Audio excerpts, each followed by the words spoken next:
It's going to take a village to try to get through either this first quarter or potentially first semester. A village indeed. The path forward to going back to school, let's be honest, it has been a long one for all of us. It sure has. It is 1 o'clock on this Monday, August 31st. And with that, we say good afternoon and thank you once again for joining us. I am Fox San Antonio's Ernie Zuniga. And I'm News 4's San Antonio's David Chancellor. Very excited for what we are about to do over the next 45 minutes to an hour or so. Yes, and once again, both of our stations, News 4 San Antonio and Fox San Antonio, are committed to making sure that you have the latest, absolute latest information on your students' education this fall. So every morning, we're connecting you to many of the area superintendents as we try to navigate this confusing time. And with that, we have a trio of guests that we want to introduce to you this morning, or this afternoon rather, and they are on the monitors here to my right.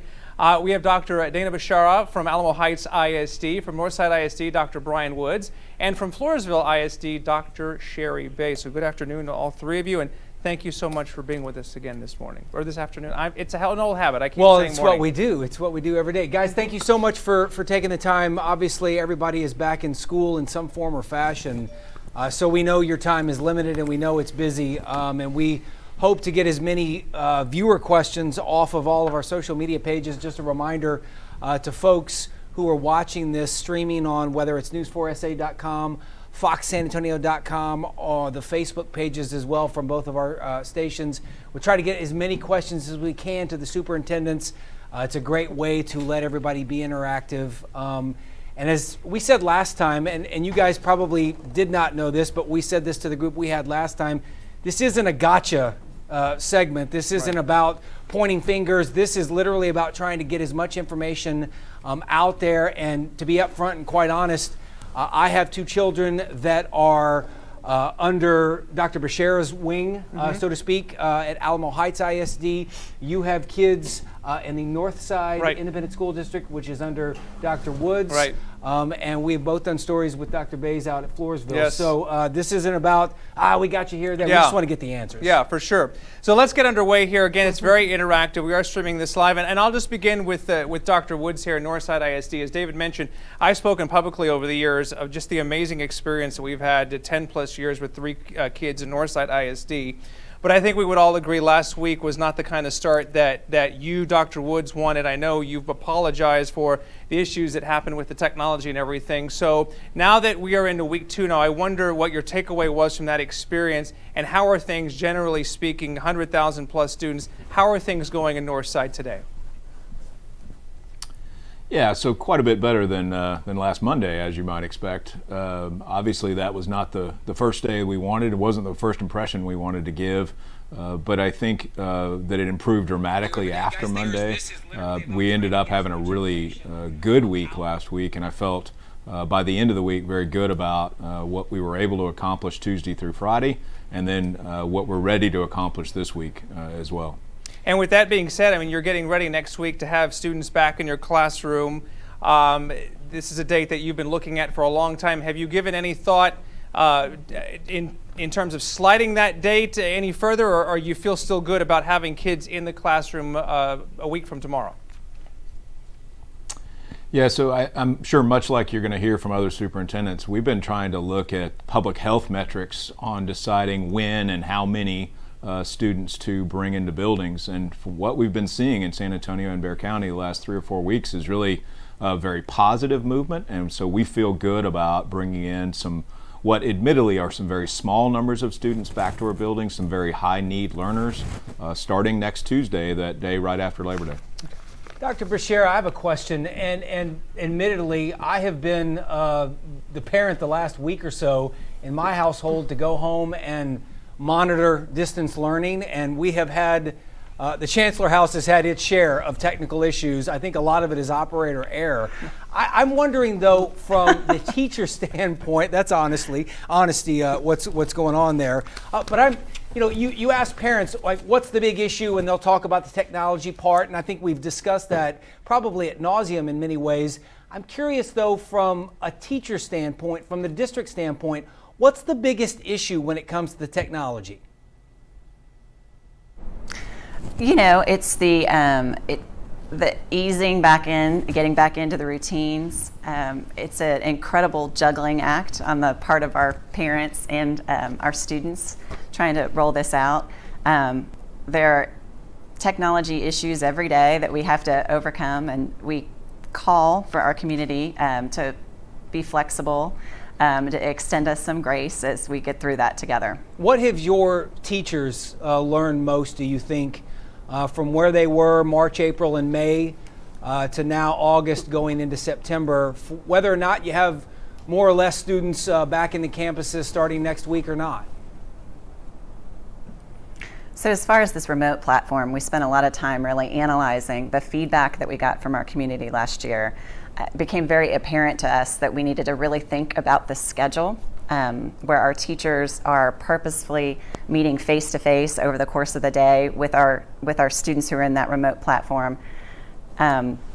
We also really needed to simplify the different apps and the tech tools that we were using to help promote the ease around this platform. We're going to move on now to Floresville ISD, and Dr. Bays, and if my research is correct, of the three districts we have here today, you're the only one that has had kids in your classrooms already as of last week. Wilson County obviously has a lot fewer numbers of cases than we have been talking about here in Bexar County. So tell us about that experience now, having the kids in your classrooms, how you phase them in, and how everything is working compared to the way you had planned it. Well, I have to say we were really excited with the start of school last week.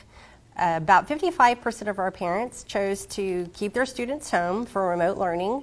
I had asked them to please consider that if they had the means to do so in order to allow the staff and students who were in the district to be able to social distance.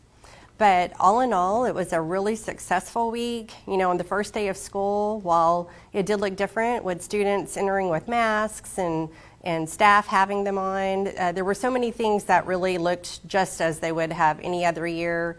I was in a pre-K class with a remote teacher. She was doing the pledge with her students. And surprisingly, we were just thrilled that we didn't have as many criers this year at the elementary campuses. So as the students came in, they were very comfortable with their surroundings. We had worked the week before to provide appointments for families to come in with their child so that the parent and the student can meet their teacher, know where their classroom was, bring all of their classroom supplies. And so all in all, I think that was a really good decision because the kids were super comfortable being at school that first day. Dr. Bays, I asked this as a father of a 10-year-old and a 9-year-old, and you've seen this now firsthand where kids are wearing the masks and they're having to go through an entire school day. What's the best advice that you guys are giving or having? You're seeing the success where the kids are comfortable, and whether it's elementary school children or high school seniors, how are students becoming more and more comfortable wearing that mask for 6, 7, 8, 9 hours a day?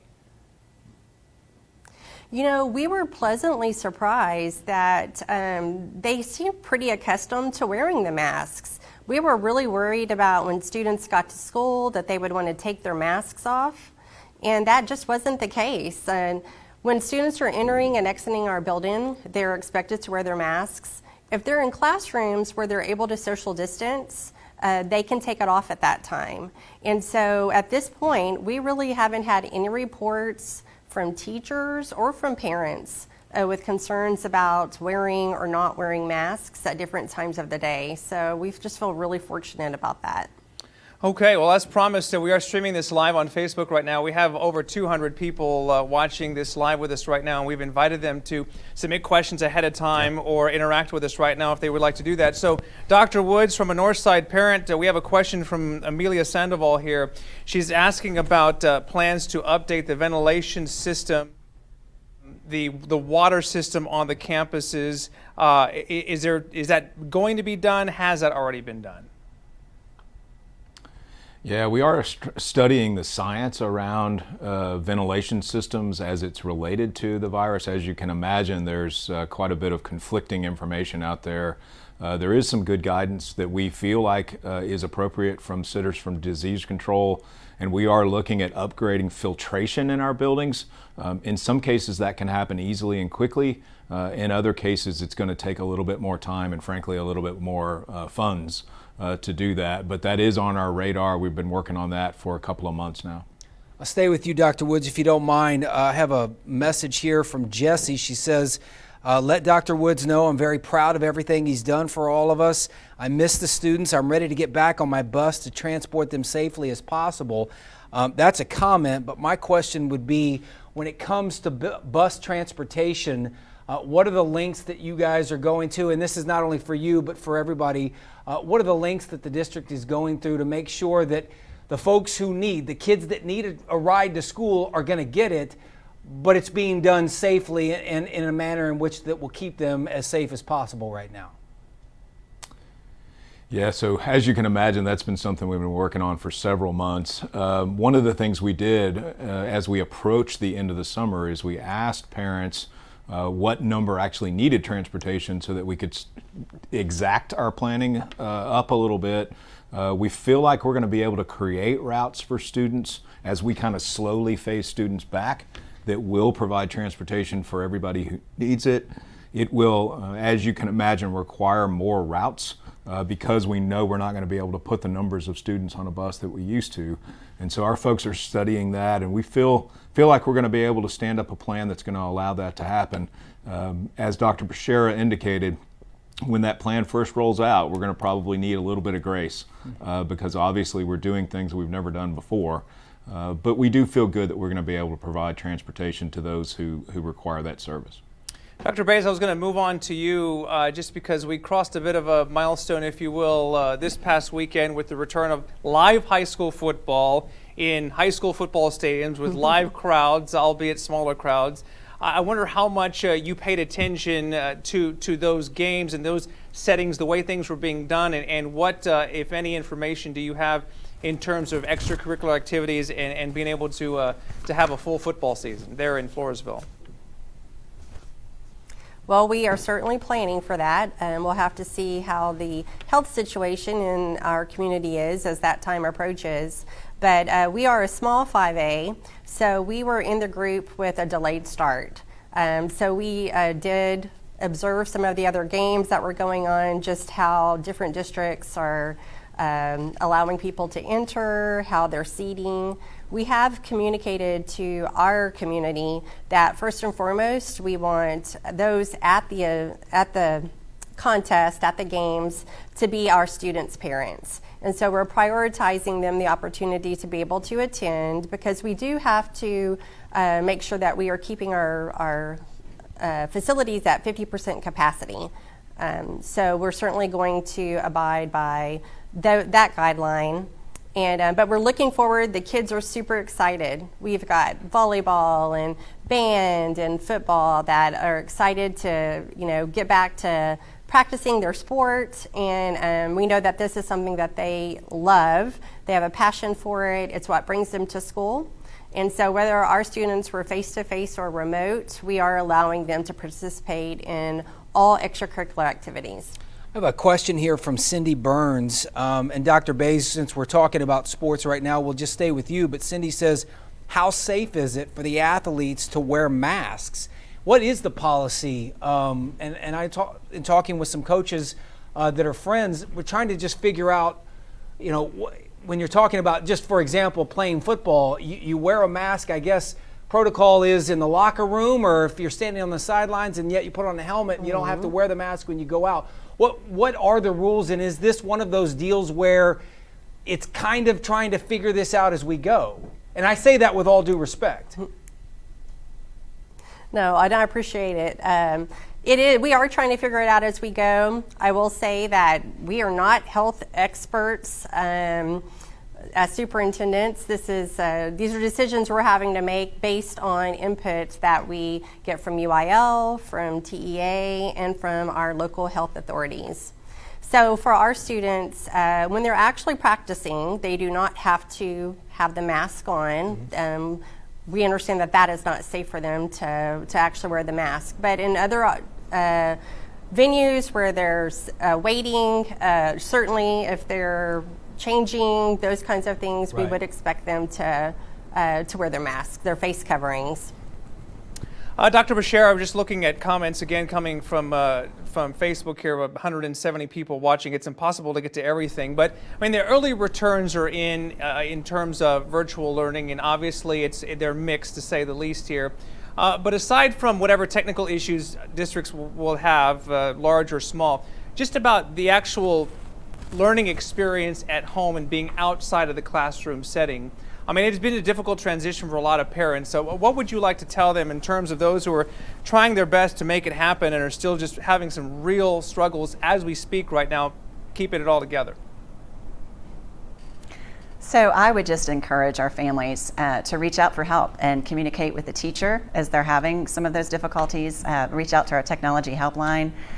Reach out to our administrators. You know, I am actually one of those parents that's trying to balance and to juggle and to help my youngest students who are at home through some of this. And I recognize the challenge.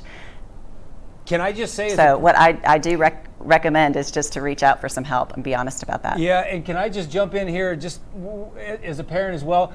I fail miserably, guys. I mean, I think every day we have a huge stumbling block in our house, and it helps.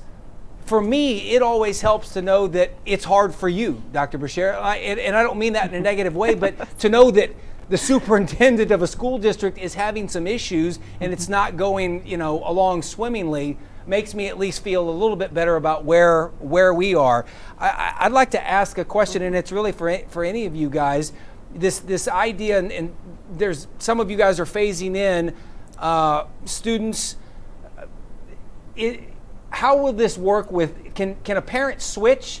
So for example, say, I keep my child home for the next couple of weeks and then the numbers from Metro Health are great.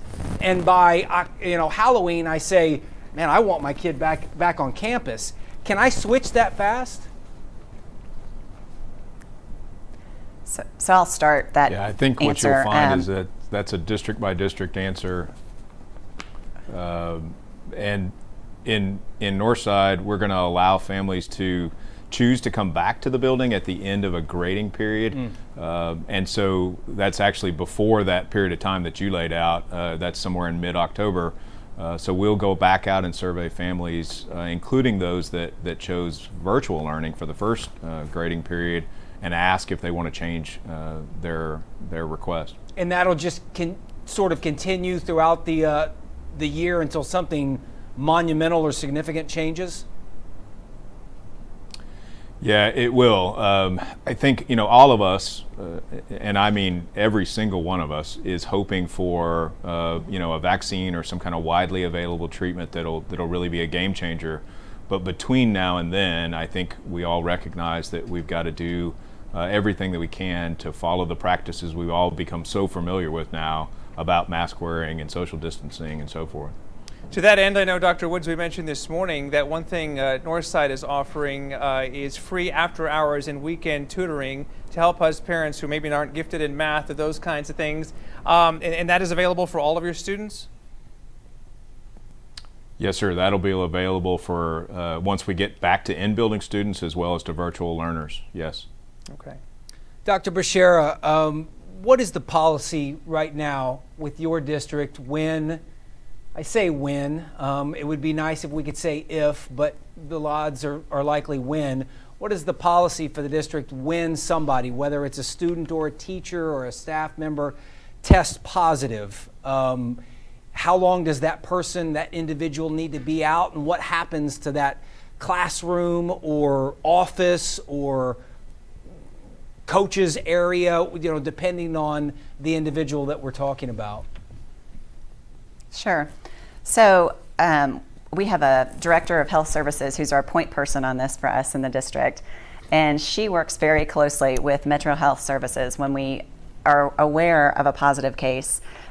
We try to line up what we know about that situation and about possible exposure of other students or other staff members.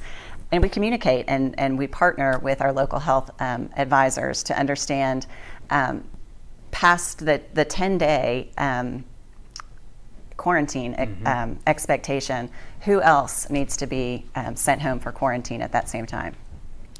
Let me go to Dr. Bass here, because we're coming up on a holiday weekend here, an opportunity for, and the temptations will be there for families to get together one more time, before summer's over. What concerns do you have, if any, about people? The numbers seem to be trending in a positive direction here in Bexar County, and they are much lower there where you are. The temptation for people to let their guard down, get together. The weather is going to cool down soon, hopefully, and then perhaps, that leads to more spreading. How concerned are you about that? Well, it is a bit of a concern. We know that we saw spikes after the 4th of July. However, I think all of us have protocols that we put into place, and as students and staff return, we have a self-screener that we ask everyone to complete. Parents are completing it for their students. The staff completes it every morning. And I've tried to communicate clearly and repeatedly to both groups the critical importance of them completing the self-screener.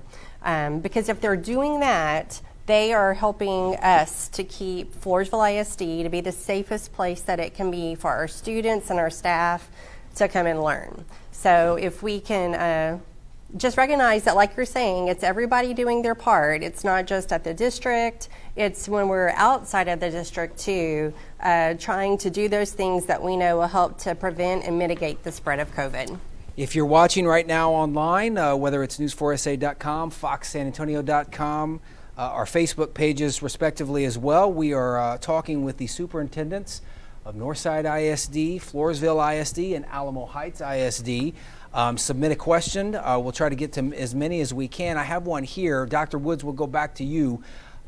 In regards to your school calendar, for those who haven't checked or don't have kids within your district but are curious to know what's going on in other parts of San Antonio, what's the plan? And what's the plan right now? Are kids going to go back to campus if that's what they choose after Thanksgiving? A lot of the colleges are ending the semester pre-Thanksgiving. What is the plan for Northside?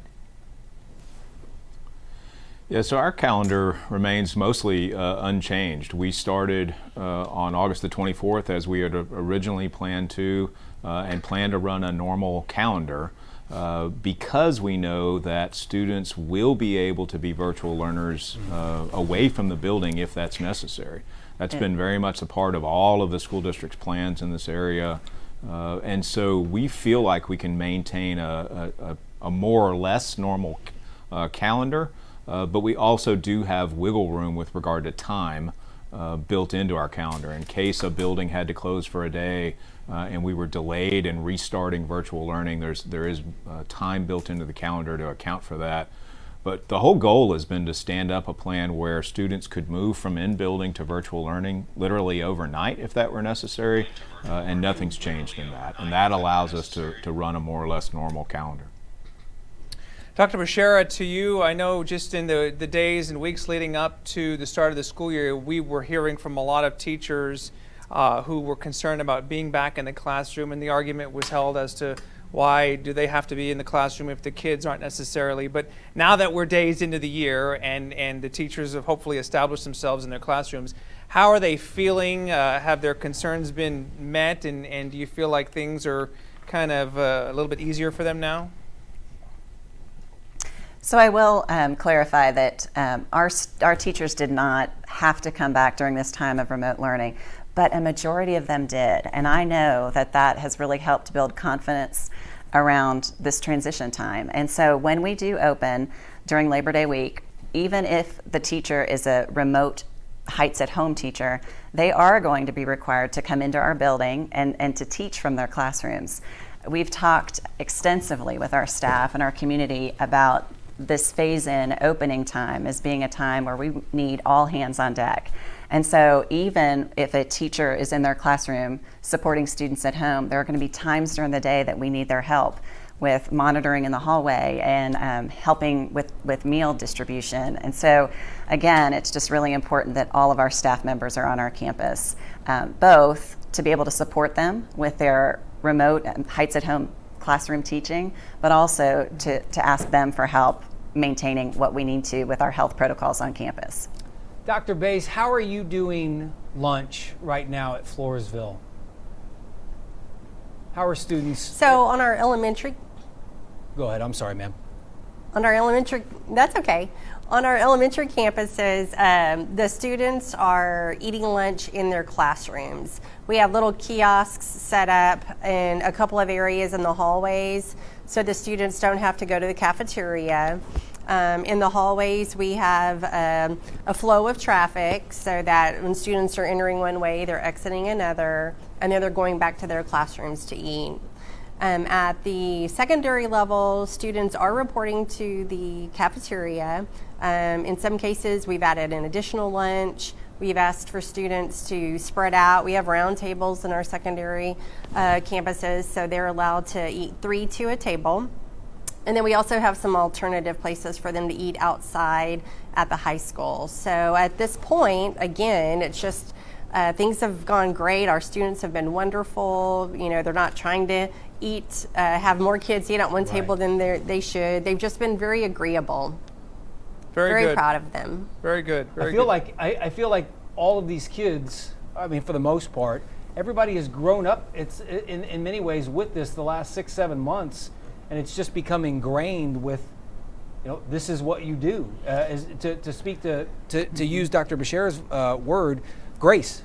Yeah, in many ways. we've seen a lot of that. We've seen a lot of grace. We've seen a lot of patience. We've already talked about how the superintendents have been so generous with their time, and we're getting compliments in here in real time as well. So Dr. Woods from John Lopez, he says, Dr. Woods, Northside ISD, you're doing a great job. Keep the kids safe. Hashtag Northside strong. So thousands and thousands of people, parents, students are looking to you, Dr. Woods, for guidance and for answers. I wonder, who do you turn to just when you need a moment, when you need another opinion? Can you take us behind the curtain, if you will, and give us an idea of how you do that? Yeah, sure. So I'm really fortunate. The group of superintendents in this area are, and long before COVID, were very interactive. We talk at least weekly, if not more often. And I'll just say I'm really fortunate to have incredible colleagues in this region that I can bounce ideas off of and hopefully add to their thinking as well. I have friends who are superintendents all across this state and this country, and we are all struggling in similar ways. And so the network of school leaders has been pretty strong, and we've spent a fair amount of hours on the phone in the last 5 months. You guys know this, we do too, being in the business that we're in, but you can't please everyone, and rightfully so. When we're talking about taking care of your own child, people are frustrated in many ways. This viewer writes in, and I think this speaks to frustration on a number of levels, and this isn't directed at any superintendent, so process of elimination. Dr. Bays, I'll direct this question at you. This is from Jason. It says, how do you justify allowing full contact sports while not allowing students in a classroom setting where they are not touching each other? And you know, a lot of folks are curious and wondering, you know, why is there an emphasis on extracurricular activities? Shouldn't all of the emphasis be on education? Your response to those people who criticize in that manner, I guess. Well, I think we have to think about what we're seeing nationally, right? So, I mean, our students are watching athletes compete on TV at this point. And so as long as we're taking some precautions, I think we have to keep in mind how important some of the extracurricular are to our students. I mean, for some of them, that's what literally motivates them to come to school every day. And it's one of the reasons we decided to go ahead and allow our students to participate in extracurricular, even if they were remote students, because we want to continue to help them to develop their passion and their purpose. And we know for extracurricular, that's a really big part of some of the students' goals as they're looking towards their future. And I guess, Dr. Bashar, I mean, I would just to follow up on that too. I mean, you know, you have graduates, you know, the class of 2021, I guess, if you will. I mean, I don't know how much you've heard from the parents already who don't want to see a repeat of what happened in the spring where the class of 2020 maybe didn't get that traditional commencement that they would have liked. I mean, the feedback, generally speaking, the two-way communication between you and the parents, is it generally good, or do you feel like there's room for improvement there? Oh, I think it's generally good. Our community does not hold back, when they have input to give, and we're very purposeful and thoughtful around providing our parents with many different platforms to give us some input. We include multiple stakeholders on all of our planning and advisory committees about opening back up. Each one of our campuses has parent teams. We've been having principal coffee chats in the morning to try to engage with those community members and to get some of that feedback that's really critical to the decisions that we make moving forward. Dr. Woods, a student shows up at one of your campuses, and you have thousands of students, obviously, and one of them says to their teacher, "I'm not wearing a mask." The response is what? And kind of take us through that process of I assume to be disciplinary action. I don't know. I can't speak to that, but would that be fair to say that that student would be disciplined? I don't know that it's fair to say that the student would be disciplined. I think it is fair to say the student would be counseled, and fairly quickly, about the importance of wearing the mask. If we can't come to an agreement, then that student's going to have to be a virtual learner. There are some things that we just simply can't compromise on, and we've learned a lot in the last few months, and one of the things we've learned is that things like mask wearing and social distancing makes a difference. And it makes a positive difference and allows us to keep our schools open to in-person learning, which is what all of us want. And so that's going to have to be handled pretty swiftly. Looking ahead to next week, Dr. Woods, are you prepared for just that transition back into the classroom as you bring the kids back, and with emphasis on mental health? I've got a teenager at home and a pair of 10-year-olds, and so many questions. It's a formidable age, to say the least. What about counselors and just mental health and how that'll be handled if in the middle of a school day they're just having a rough time and they need to take a time out? Yeah, it's a great question, and it's one of the reasons that we've really thought about this, bringing students back in phases, so that the numbers of students in the building are, at least to begin with, pretty small. And so if somebody needs support during the day, there will be adults ready and able to help that child. And it's one of the reasons we've thought about this as most appropriately done, being through a phase-in.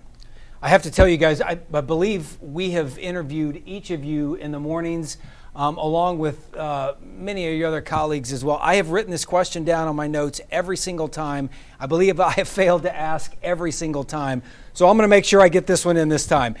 You guys have substitute teachers, obviously, for every class, every grade level, every campus.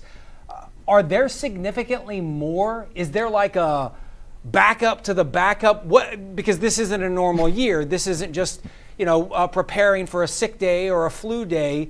Are there significantly more number of subs waiting in the wings, so to speak? And I'll ask you, Dr. Bashir. I'll start with you. Sure. We did think through the addition of what we're calling permanent substitutes on all of our campuses. Teachers, substitutes who will be present every day, just to provide that stability. We also carefully thought through the training that needed to go into place and to support our substitutes who could, quite frankly, find themselves in a remote teaching platform from time to time. And so, yes, we've upped the numbers, we've changed the training around that, and we continue to be hopeful that we have the numbers that we'll need moving forward. And I guess to Dr. Bays too, I mean, you're in Wilson County, fewer people out there, so your bench, if you will, of substitute teachers, you feel pretty good about that? Well, I will say we've done some of the same things that Dr. Bashar talked about. We've hired permanent subs on every campus. But I will say we have noticed that we don't have as many substitutes applying as we have in the past. And so we continue to try to encourage people to apply. So we haven't experienced a shortage yet, but we're trying to be mindful of that and proactive so that doesn't happen. Well, just a follow-up then to that, Dr. Bays. I mean, there's a lot of folks, we've done countless stories on this, out of work, people with professional degrees, people who are just, all of a sudden their industry is shutting things down. Where can they go? What do you need? What are you looking for if somebody's watching this online and says, I'd like to help? I would just say get on the website and give us a call. I mean, we have students who have graduated from high school who are eligible to sub. We have training like Dr. Bashara was referring to.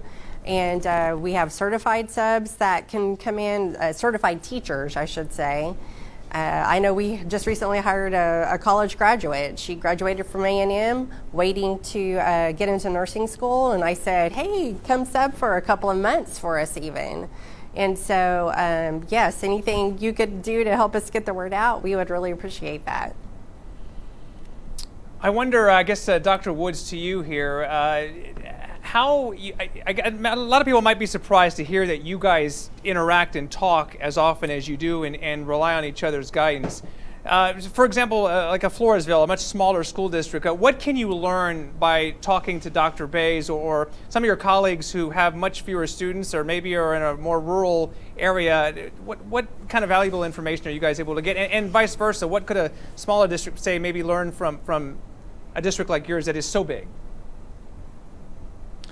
Yeah, so, some of these problems are not tied to the size of the district, right? We're all trying to think through what's the safest way to phase students back into our building, for instance. What's the safest way to do transportation, to your earlier question. And so I learn as much from Sherry Bays as I do from a colleague in another state who has 300,000 students that they serve. One of the things that's true of COVID, and it's true not just in school districts, obviously, is that it's become, in some ways, a great equalizer, and we all face similar challenges. And so I think we're all trying to serve all of our students, and in this area, that's everybody in this region. While I obviously have an obligation to Northside students and families, if I can do something to help Floresville ISD, I'll certainly do it, and I know that Dr. Bays would say the same thing, and so would Dr. Bashara. So that's the way we see the world in this part of our state, and we're just really fortunate to have that collegial conversation here in this area. Dr. Bashara, you'll begin welcoming students back on your campuses next Tuesday. Phase-in program. I believe it's mid to late September, where fingers crossed everybody is back who is choosing to go back. I'm wondering the biggest differences that those kiddos, whether they're young or 16, 17, 18 years old, what's the biggest thing they'll notice in a difference about their classrooms, about their school experience, in your opinion? Well, it certainly will look very different than how it looked back in March when they left us and went to spring break. We were trying to produce some videos that are going out this week so that our students actually get to see what that looks like before they walk onto campus next week. Hopefully our parents spend some time going over those videos and showing them just the different health and safety protocols, the PPE that will be used, what teachers will look like with their face shields and with their masks. We also have plexiglass office dividers on tables. Cafeteria is going to look very different. You heard Dr. Bays talk about what that looks like in the lunchroom, where students are at a much smaller capacity at our tables, and so it's going to look very, very different. What I know is that everybody is very excited and eager to be back face to face, and I think our students are going to adapt quite quickly to this. Dr. Woods, since you have so many campuses, wanted to ask you about just the custodial staff, PPE, supplies for the long haul, if you will. How concerned are you about being able to sustain this, making sure that your custodians and cleaning staff don't ease off of their responsibilities 3-4 weeks from now, and that if you had to sustain something like this for the rest of the school year, that you could do that without having to worry about red tape or finding the funds for that?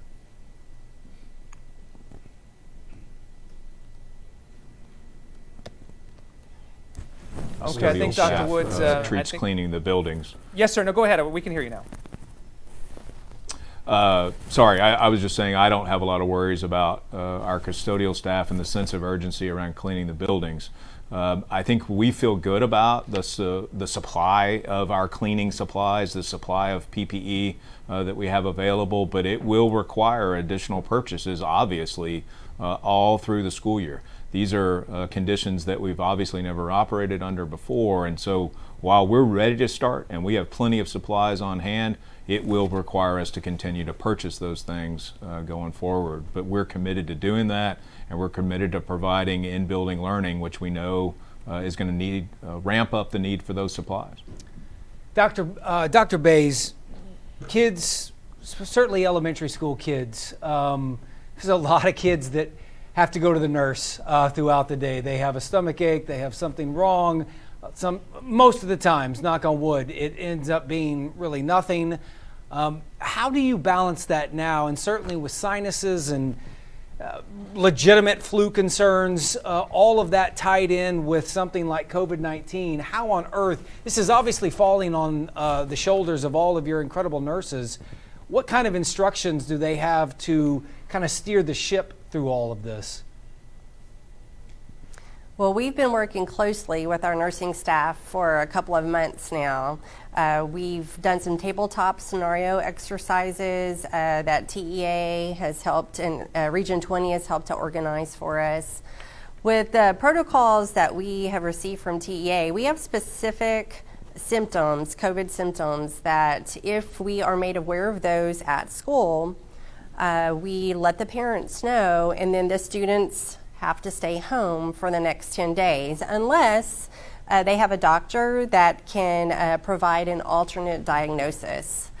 So we held a parent virtual meeting a couple of weeks ago, and our nurses were a part of that, just explaining the process to our families so it wouldn't be a surprise to them, explaining how that they would use the self-screener, Dr. Owl, to be able to communicate how their student was doing, and then just to be able to give them a chance to ask questions that they had of us. So one of the things we did remind them to do is if they have some kind of pre-existing condition, if they would have a doctor's note to explain, for example, my child has allergies, and these are some of the symptoms that they see during this time of year. Once we have that, then we would know that we would not consider that a COVID symptom. So we've worked hand in hand with our nurses, and then of course with our parents. I mean, in all of these scenarios we're explaining today, it really takes a partnership to make sure that we're providing the safest environment we possibly can for our staff and our students.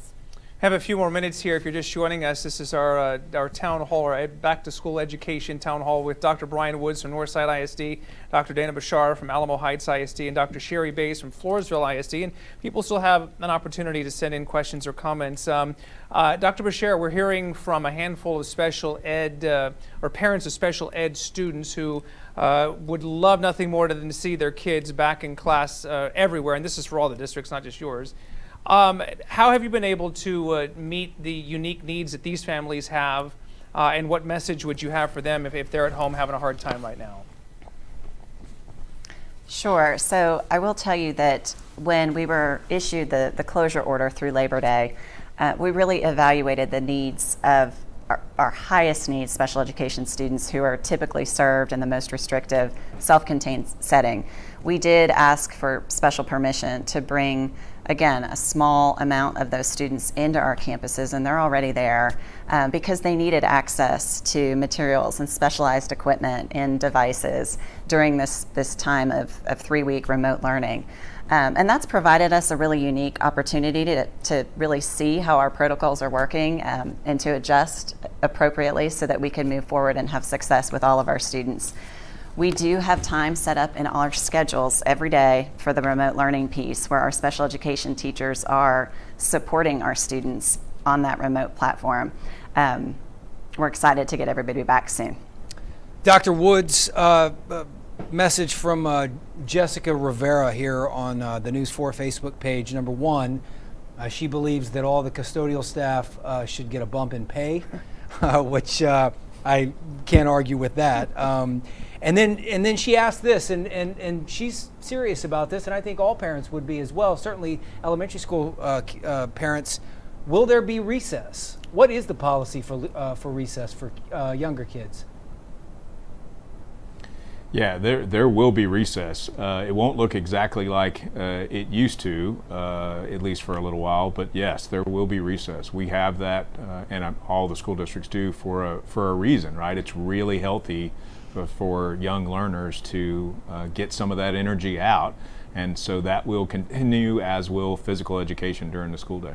Well, for what it's worth, I heard a thunderous roar up above me the other day, and I wasn't sure what was happening, and then I realized my twins were in the middle of PE class upstairs, and I thought they were going to fall through the second floor of my house. But and for what it's worth, Dr. Woods, at least know that the PE class is working virtually. So that was just kind of a funny little online learning anecdote. I'm ready for it to be actual PE class. Oh I'll my be honest goodness! with you. Yes. No, you guys have been very patient. We have just a few more minutes here. We're trying to cycle through a lot of these comments here, and a lot of great compliments are coming in as well. So we're reading all of those here. Just checking out. David, go ahead. I have one from Nicole. It's specifically for Dr. Woods. She says, Dr. Woods, can you guarantee that parents will be notified for any COVID case on campus? What is the policy, not only for Northside, but is there across the board, isn't the TEA coming out with some sort of requirement that you guys will have to go through to notify parents? Yes, that is a state requirement, so that's not a district by district decision. And so if we had a positive test of either a student or a staff member, all of the people who are assigned to that campus would be notified. And then, so that's a universal thing you said for all the districts in Texas? Yes, sir. It is, yes. And Dr. Bashir, I'll have one final question, and I saw it earlier. I don't remember the name, so I apologize. But in general, grading is what grading is right now. All the kids are on, so to speak, a level playing field because they're all at home. When you guys start phasing kids in, students there at Heights, is there a discrepancy in the grading system based on in-person or virtual? How does that work? So that's a great question, and that was something that we had to work through all summer long to ensure that once we did get back to a face-to-face Heights at Home option, that there would be equity in the curriculum opportunities, but also in the assessment opportunities. And so we've spent a lot of time with our teachers really trying to be purposeful and thoughtful about that so that there is equity between the two. Last year, during the time of crisis response, when we were in the remote platform, many of us in different districts made decisions to think outside the box around grading, and that's not going to be the case as we move forward with this first semester and into next semester. Again, really trying to ensure equity around the curriculum and instruction opportunities, but also the assessment opportunities for both platforms of learners. I wanted to ask Dr. Woods, getting back just to the online learning and just the actual, I mean, for teachers who, I don't know how many of them were taught at college or whatever, I mean, how to address a camera for a Zoom or to conduct a lesson virtually. There are stories out there, I'm sure you've heard, about the young boy or the girl who hop off and are on social media or on a video game when they should be in class. And I just wonder how difficult it's been for your teachers to have any kind of real engagement when they're talking into a camera and have that feedback back and forth and what's being done to kind of help in that regard. Yeah, so obviously it is very different. It's much harder to read a group of 20 or 25 looking at a Zoom meeting than it is when folks are actually in the building together. What's going on and will ramp up over time for our virtual learners is while they're having whole class meetings for each of their classes, they're also going to be getting more smaller group and one-on-one experience with their teachers so that the relationship can be built, because it's not just about conveying knowledge, but it's about a relationship. And if folks need extra help, or perhaps they need enrichment, they need to be pushed a little further or a little faster, that can happen as well, just like it would in a normal classroom setting. I feel like you were asking that question on behalf of my son Luke, who's 10. Well, I have a son named Luke as well, who's also 10 at home. So I feel like they're up to no good. kind of read between some of the lines there, but yeah. As we close this out, I'll start off by asking Dr. Bays. You are, for lack of better terms, you have dipped your toe into the pool of bringing kids back first. Certainly when it comes to this panel here. What's your biggest achievement as a district right now? And as you go forward over the next couple of days, next couple of weeks and months, what's your biggest concern? What's your biggest worry? Well, I have to say that overall, as we started the year, it was really great to be able to reach out to some other superintendents who had opened even before us. So Dr. Micah, Northeast, and Dr. Price and Bernie, and to hear from them that we're all so concerned about the safety aspect of bringing kids back, but the technology piece is what seemed to cause the most frustration. And actually, it's a lot of what y'all have both talked about with your own children as well, right? Absolutely. So we were able to organize like a phone response center, a tech response center, and they were literally busy for 2 days straight just answering the most simple of questions. But for families who aren't used to using technology, and even for teachers who are using new programs that they're not familiar with, I think it really helped us to get off to a good start. And I just appreciate everybody working together, being patient. We've talked about grace several times today. And if we could just continue to extend that to each other, then I'm looking forward to a great year as we move on. And hopefully we'll get more students come back after the end of the first grading period. And like Dr. Wood said, I mean, we really ultimately want all of our kids to be back in our classrooms, but we wanted to be able to do that in a safe manner. I think, Dr. Bashir, I mean, it's not like you could go back to the 1918 pandemic and see how they did it back then and draw any kind of inspiration from that as you deal with 2020. But you've had months now to craft your plan, to kind of tinker with it, and now it's all unfolding here over the course of the next days, weeks, and months here. How do you feel about what you've seen already? And as we get ready to wind down here, if you could speak directly to your parents and your students and your staff, what would you like them to know about your best guess as to what's going to happen moving forward? So when I think about this, what I will tell you is that opening our doors is actually the easy part. The hard part is keeping our doors open. And so I am calling for our community to help us support a culture of care and compassion. And that just really means real diligence around the proactive measures that need to take place for us to keep our doors open. And so a commitment to social distancing, not gathering in large gatherings as we move into this upcoming weekend, modeling the hand washing and hand sanitization, wearing masks, just really helping set us up for success through a community partnership, again, around that culture of care. Dr. Woods, we'll end with you, and I can't help but notice, I look at all of these comments on our Facebook pages, and there are questions, and we have gotten to as many as we can, but the overwhelming theme here, and you guys know this, is care and love, and it's a parent's care and love for their kids. It's fear, it's worry, it's hope, it's I need to get my son or daughter back to some sort of normalcy, and it's a blend of trying to figure all of that. This is not fair to ask of you or anybody, but you're a parent. Your thoughts on sending a child to one of your schools. Is it safe? I think it will be, yes. I think that in this group today, you've already heard from Dr. Bays talk about how the kids are motivated to be back in the building, and so they're going to do the things that are asked of them in order to keep themselves and their friends and co-learners safe. And I think all of us will have to continue down that road in order to make this happen. But we won't bring students back into buildings if it's not safe. I think all of us are convinced that it is, that it can be, and that we'll do everything we can in order to make that happen.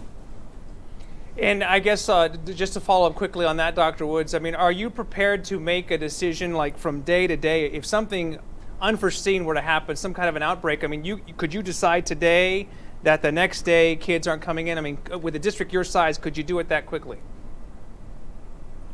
We could do it that quickly. Obviously, as Dr. Bashara indicated, and I want to echo this, it's not hard to open the doors to learners. It's hard to keep those doors open. And so while the answer is yes, we could make that decision day to day, we very much want to avoid that. We don't want that to happen. And so that requires all of us continuing to do these things that we've gotten so used to that keep each other safe.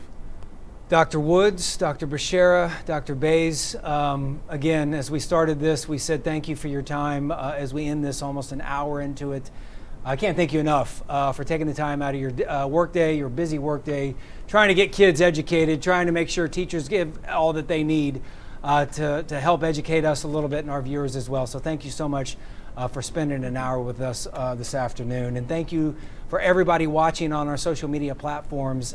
Just as a reminder, both News 4 and Fox San Antonio are committed.